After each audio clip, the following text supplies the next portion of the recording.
నానా నాకు ఎయిడ్స్ వ్యాధి వచ్చిందంటే నువ్వు వల్లే, ఈరోజు నా గుండె పాడైపోయిందంటే నీ వల్లే, ఈరోజు కిడ్నీ పాడైపోయిందంటే నీ వల్లే. ఈరోజు నువ్వే నాకు తోడుగా ఉన్నట్లయితే, చక్కని మార్గంలో నువ్వు నడిపించినట్లయితే, ఇగో నా కుమారుడా లోకంలో ఇలా వస్తా, ఇలా సమస్యలు వస్తా, ఇలా ఎదుర్కోవాలి ఒకవేళ నువ్వు చెప్పినట్లయితే, నాన్న ఈరోజు నేను హాస్పిటల్లో ఉండేవాడిని కాదు నాన్న. అయిపోయింది నాన్న, నా జీవితం అయిపోయింది. డబ్బుల కోసం తిరిగావుగా, ఎంజాయ్ చేసుకో. వాహనం కోసం తిరిగావుగా, ఎంజాయ్ చేసుకో. ఇతర దేశాలకు వెళ్ళి డబ్బులు సంపాదించావుగా, చేసుకో. నేనైతే చచ్చిపోతున్నా. కారణం తెలుసా? నీ వల్ల.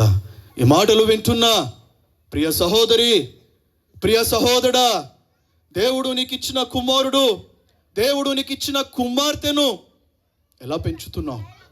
డబ్బులున్నాయని పెంచుతున్నావా? బైక్ కావాలని బైక్ ఇప్పిస్తున్నావా? ధనం కావాలని ధనం ఇస్తున్నావా? ఏ కొదువ లేకుండా నేను చూసుకుంటాను రా, ఎంజాయ్ చేయరని లైఫ్ నేను అంటున్నావా?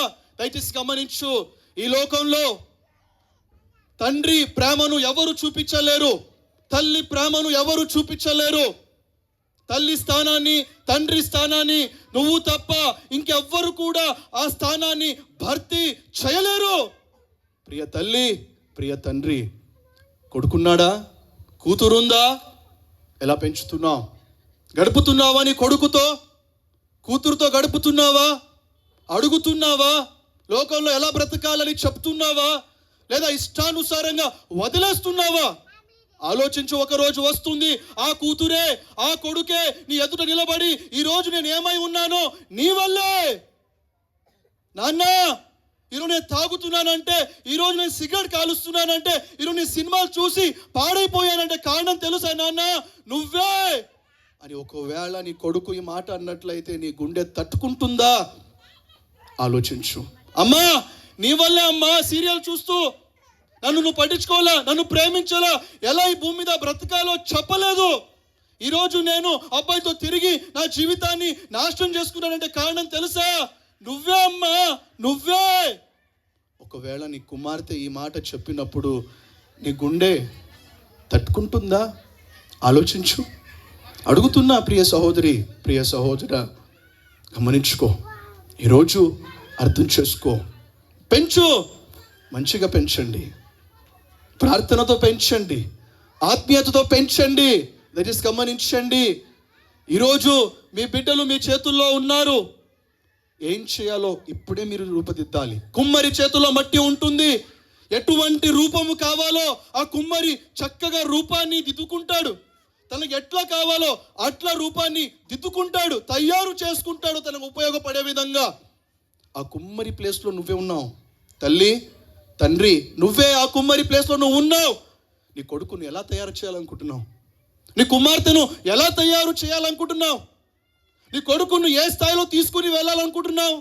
నీ కుమార్తెను ఏ స్థాయిలో తీసుకుని వెళ్ళాలనుకుంటున్నావో ఆలోచించు.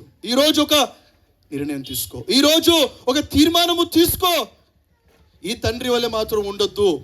నీకోసం నేను 12 గంటలు కష్టపడుతున్నాను రా అని మీ కొడుకుతో సమయం గడపకుండా, మీ కూతురుతో సమయం గడపకుండా ఉండకండి. అది మంచి పద్ధతి కానీ కాదు. ఆ తండ్రి ఏం చేశాడో తెలుసా అండి? పోగొట్టుకున్నాడండి. డబ్బుల కోసం కుమారుడి పోగొట్టుకున్నాడు, బంగ్లా కోసం కొడుకును పోగొట్టుకున్నాడు. ఏమనుకున్నాడు? నా కొడుకు కోసం అన్ని సంపాదిస్తున్నా. ఆ కొడుకేమో పాడైపోయాడండి. దయచేసి గమనించండి ప్రియ సహోదరి, సహోదరుడా. పరలోకమందున్న తండ్రి 2000 సంవత్సరాల క్రితము ఈ భూమి మీద ఒక లోక రక్షకుడైన ప్రభువైన యేసు క్రీస్తును ఈ లోకానికి పంపించాడు. ఎందుకో తెలుసా? పాడైపోయిన వ్యక్తిని పనికొచ్చే పాత్రగా చేయడానికి, పాపిష్టిగా జీవిస్తున్న ప్రతి వ్యక్తిని పరిశుద్ధంగా మార్చడానికి, నరకానికి వెళ్ళబోతున్న ఆ వ్యక్తిని పరలోకానికి తీసుకుని వెళ్ళడానికి ఆ ప్రభు, ఆ తండ్రి ప్రభువైన యేసు క్రీస్తును ఈ లోకానికి పంపించాడు. ఎవరికోసమో తెలుసా? నీకోసమే. నీతిమంతుడుగా తీర్చబడాలనుకుంటున్నావా? పరిశుద్ధంగా తీర్చబడాలనుకుంటున్నావా? పరలోకానికి రావాలి అనుకుంటున్నావా? అయితే నీకు ఒక గొప్ప శుభవార్త, గొప్ప సమయము దేవుడు నీకు ఇచ్చాడు తెలుసా? ఆ యేసు క్రీస్తును అంగీకరిస్తే చాలు.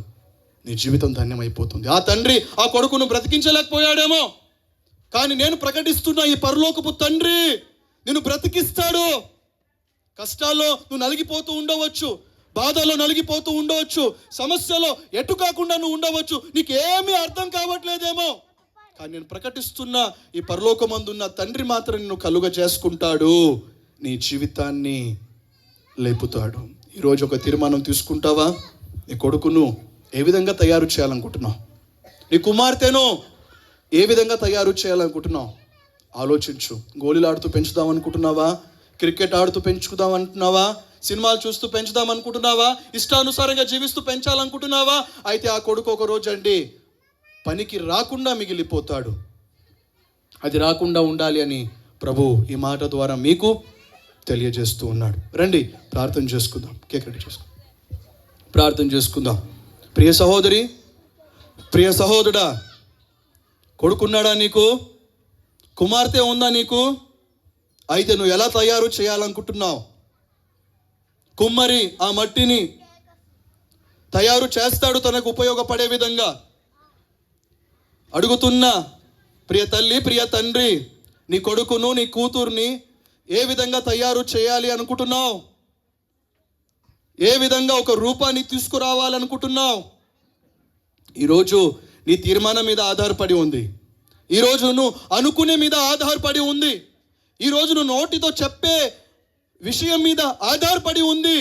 నా కొడుకుని ఒక మంచి ఆత్మీయుడుగా పెంచుతూ, ఆత్మీయురాలుగా పెంచుతూ, దేవుని యందు భయభక్తితో పెంచుతూ, ఉన్నతమైన శిఖరాలు ఎక్కే విధంగా నా కొడుకు నా కూతుర్ని ఎవరైనా చూసినప్పుడు, ఉంటే కొడుకు ఇలాగ ఉండాలి, కూతురు ఉంటే ఇలాగా ఉండాలి, ఈ కొడుకు ఈ కూతురు ఇలా ఉన్నారు అంటే నిజంగా వీరి తల్లి తండ్రి ఎంత గొప్పవారో ఫలాలు చూస్తే అర్థమైపోతుంది చెట్టు ఎటువంటిదో అని.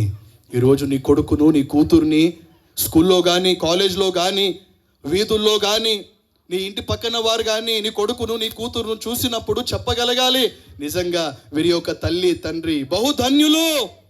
కుమారుని ఎంత చక్కగా పెంచుతున్నారో, ఎంత ప్రేమతో పెంచుతున్నారో, ఎంత భక్తితో పెంచుతున్నారో అని నీ కొడుకును చూసి నీకు మాట రావాలి. నీ కూతుర్ని చూసి నీకు మంచి మాట రావాలి. లేదా ఛీ, ఈ కూతుర్ని ఇలా పెంచుతుంది, అబద్ధాలు మాట్లాడుతుంది, ఎలా పడితే అలా ఉంటుంది, ఈ కొడుకును ఇలా పెంచారు, ఛీ అనే చుట్టూ అనే విధంగా నువ్వు ఉండకూడదు నాయన. ఈరోజు ఒక తీర్మానం తీసుకుంటావా? ప్రభువా, నా కొడుకు నా కూతుర్ని ఒక మంచిగా తయారు చేయాలని ఆశపడుతున్నా, ఒక ఉన్నతమైన శిఖరాలు ఎక్కే విధంగా తయారు చేయాలి అనుకుంటున్నాను ప్రభువా. ఆ కృప నాకు కావాలి నాయన. ఒక చిన్న ప్రార్థన చేస్తారా? యేసయ్యా, ఆ కృప నాకు కావాలయ్యా. నా కొడుకును నా కూతుర్ని చక్కగా తయారు చేసే నాకు జ్ఞానం కావాలి, నాకు తెలివి కావాలి, నాకు వివేకం కావాలి, నాకు బుద్ధి కావాలి ప్రభువా. అటు కృప దయచేయండి నాయనని ప్రార్థన చేద్దామా? మహాపరిశుద్ధుడు అయిన ప్రేమ కలిగిన తండ్రి, ఈరోజు ప్రభువా మీరు మాతో మాట్లాడినందుకు మీకు స్తోత్రాలు, మీకు వందనాలయ్యా. ఆ తండ్రిని ప్రభువా డబ్బు కోసం, ధనం కోసం, పేరు ప్రఖ్యాతి కోసం, అయా సంపాదన కోసం కొడుకునే అయా చంపేసుకున్నాడు ప్రభువా. ఈరోజు నాయన తల్లి తండ్రిగా ఉంటున్నవారు అయ్యా, కొడుకు ఇంట్లో ఉన్న కొడుకును పట్టించుకోవట్లా, కూతురు ఇంట్లో ఉన్న కూతురుని పట్టించుకోవాలా, ఏం చేస్తున్నారో తెలియదు, ఎక్కడికి వెళ్తున్నారో తెలియదు. కానీ తల్లి తండ్రికి ఒక బాధ్యత ఉందే, ఆ బాధ్యతను మరిచి ఆ తండ్రి ఏమో తాగుతున్నాడు, ఆ తల్లి ఏమో సీరియల్లో పడి కూతుర్ని మర్చిపోతుంది. అయ్యా చివరికి ఆ కొడుకు ఆ కూతురేమో ఇష్టానుసారంగా పెరిగి నాశనం అయిపోతున్నారు నాయన. ఈరోజు ప్రభు ఏ తండ్రి అయితే తాగుతూ ఇష్టానుసారంగా జీవిస్తూ కొడుకును పట్టించుకోక, బిడ్డల్ని పట్టించుకోక ఉంటున్నారో వారి జీవితం ఈ రోజు నాయన మార్పు చెందాలి ప్రభు. ఎంతకాలం ప్రభు అలాగే జీవిస్తారు? అది క్షేమము కాదు తండ్రి. అయ్యా, వారితో మీరు మాట్లాడినందుకు మీకు స్తోత్రాలు చెల్లిస్తూ, సాత్విక ఒక తల్లిదండ్రులను కూడా మీరు జ్ఞాపకం చేసుకోండి అయ్యా. చిన్నప్పుడే ఏం చేయాలని తల్లి తండ్రి ఆశించి ఉన్నారో, కోరుకుంటున్నారో ప్రభు, అట్లా తయారు చేసే జ్ఞానాన్ని అయ్యా ఆ కుటుంబానికి తల్లి తండ్రికి అనుగ్రహించమని ప్రార్థన చేస్తున్నాం. ఈ కుటుంబాన్ని ప్రేమించి నీ బిడ్డలు ఎంతోమంది వచ్చారు వచ్చిన వారు అందరి జీవితాల్లో ఆశీర్వాదాన్ని దయచేయండి, దీవెన దయచేయండి. ప్రతి తల్లి ప్రతి తండ్రి అయ్యా ఇక నుంచి నాయన కొడుకును చక్కగా పెంచడానికి, కూతుర్ని చక్కగా పెంచడానికి సహాయము దయచేయమని ప్రార్థిస్తూ, యేసయ్యా ఈ ప్రార్థన ఆలకించినందుకు మీకు స్తోత్రాలు, మీకు వందనాలు చెల్లిస్తూ, నీకే మహిమ, నీకే ఘనత, నీకే ప్రభావములు చెల్లిస్తూ యేసు నామంలో అడిగి పొందుకుని ఉన్నాము తండ్రి. ఆమేన్. గట్టిగా ఆమేన్ చెప్తారా? సరే గట్టిగా చప్పట్లు కొట్టి ప్రభువును మహిమపరుస్తారా? ఎస్, ఇక నుంచి తల్లి తండ్రి ఓ మంచి సాక్షిగా మీరు జీవించాలి, ఒక మాదిరికరంగా ఉండాలి, చక్కగా తల్లి